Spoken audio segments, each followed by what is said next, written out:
ايه الاخبار؟ تعالوا كده نتكلم في الموضوع بتاع النهارده. هو انت تعرف ايه هو الاوفر ثينكينج؟ ايوه البتاع اللي بيجي لك قبل النوم ده، اللي بيقعد يفكرك باحداث اليوم كلها، ولو كنت رديت هنا، ولو كنت حليت هنا، ولو كنت عملت كذا. وكمان يبدا يسالك اسئله مش في المنهج اساسا، وتلاقي نفسك انت مش عارف ترد عليه عشان ما عندكش اجابه. طب تمام، إيه الحل؟ واساسا لما يبقى عندك اجابه يقعد يشككك فيها. يعني انت متاكد ان لو كنت عملت كذا كان حصل كذا؟ بس الحقيقه ان موضوع الاوفر ثينكينج ده او التفكير المفرط ده حاجه كبيره فعلا. بس المهم انك تبقى عارف ان مش لوحدك اللي بتمر بالموضوع ده. في الافات من الناس بيحصل لها نفس المشكله دي، دماغهم بتبقى هتنفجر من كتر التفكير، وخصوصا في الحياة الحديثة اللي احنا عايشينها دي. المدخلات متغيرة، الأحداث اللي بنمر بيها في اليوم طويلة جدا، إذا كانت عن طريق الميديا أو عن الحياة أو مسؤوليات. دماغهم بتبقى هتنفجر من كتر التفكير. بس الحقيقة واللي لازم تعرفه يطمنك حرفيا إن موضوع الأوفر ثينكينج ده أو التفكير المفرط ده مش حالة نفسية، بالعكس، هو سلوك نفسي خاطئ. بس كده، بس بيترتب عليه مشاكل كتيرة جدا لو انت ما تعاملتش معاه بالطريقه الصحيحه. في الفيديو ده ان شاء الله هتكلم عن الطرق اللي انا لقيتها من بحث طويل وعميق ملوش اي نهايه. فما تتسرعش وتقفل الفيديو، واهم حاجه ما تنساش لايك الفيديو، تشترك في القناه، وتكتب تحت في الكومنتات ايه رايك في الكلام اللي احنا هنقوله ده والموضوع اللي احنا هنتكلم عليه النهارده. تعالى نعدي الانترو بتاع الفيديو ونكمل كلامنا.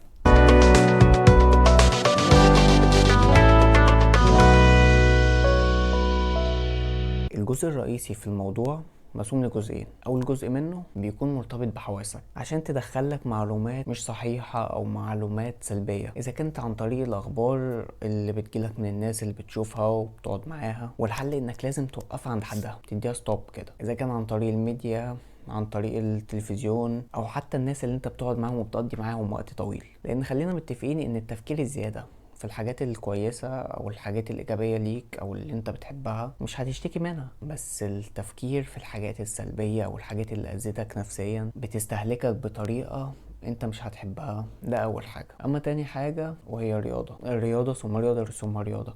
في ناس كتير اتكلمت وانا من ضمنهم بقولك ان الرياضة مهمة جدا. اشغل دماغك في اي حاجة، روح شوف ايه اللي انت بتحب تلعبه، اذا كانت كورة، اذا كانت تنس، اذا كان جيم، روح العب. الرياضة مهمة جدا. خلينا متفقين انك كل يوم لما بتحسن من شكل جسمك في الجيم انت بترتاح نفسيا. فانت لما بتشغل دماغك في الحاجة اللي انت بتحبها ده بيوقفها من انها تقعد تفكرك بالاحداث اللي مش حلوة ليك او اللي انت مش عايز تفتكرها. فالرياضة مهمة جدا وبلاش انك تسيب فيها. تاني حاجة وهي القراية.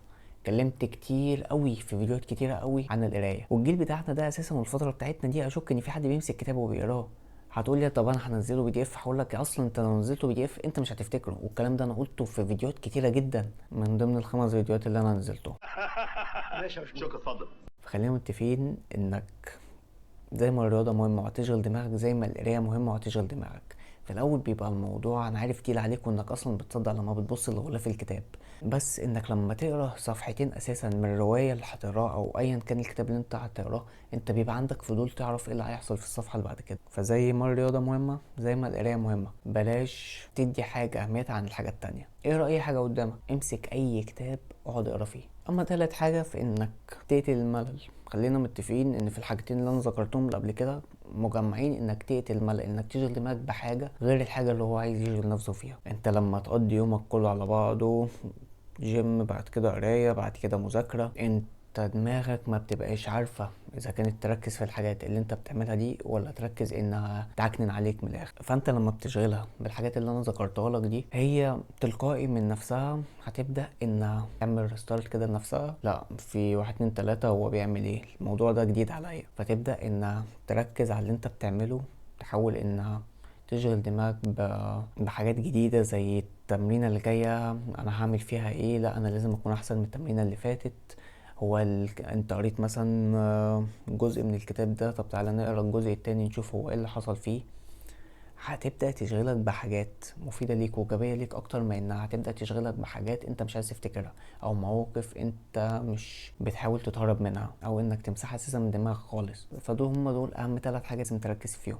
رياضه، القرايه، تقتل الملل. انا كل طالبه منك انك تجرب، انت مش خسران حاجه. الحاجات دي يعتبر الاساسيه اللي انا بذكرها في اي فيديو، الحاجات دي تعتبر من ضمن الحاجات الاساسيات اللي انا بذكرها في كل فيديو. كل اللي عليك انك تمشي بيها بس. جرب، انت مش هتخسر حاجه، ولو فعلا استفدت منها اكتب لي تحت في الكومنتات، خلي غيرك يعرف انه استفاد من الفيديو ده، لان لو دماغك غيرت طريقه تفكيرها انت حياتك هتتغير 360 درجه. وبس كده، ده كل اللي كان عندي اقوله لك في الفيديو ده.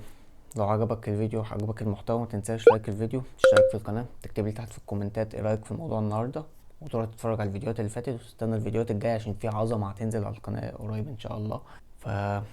استناني فيديو جديد، موضوع جديد. اشوفك على خير.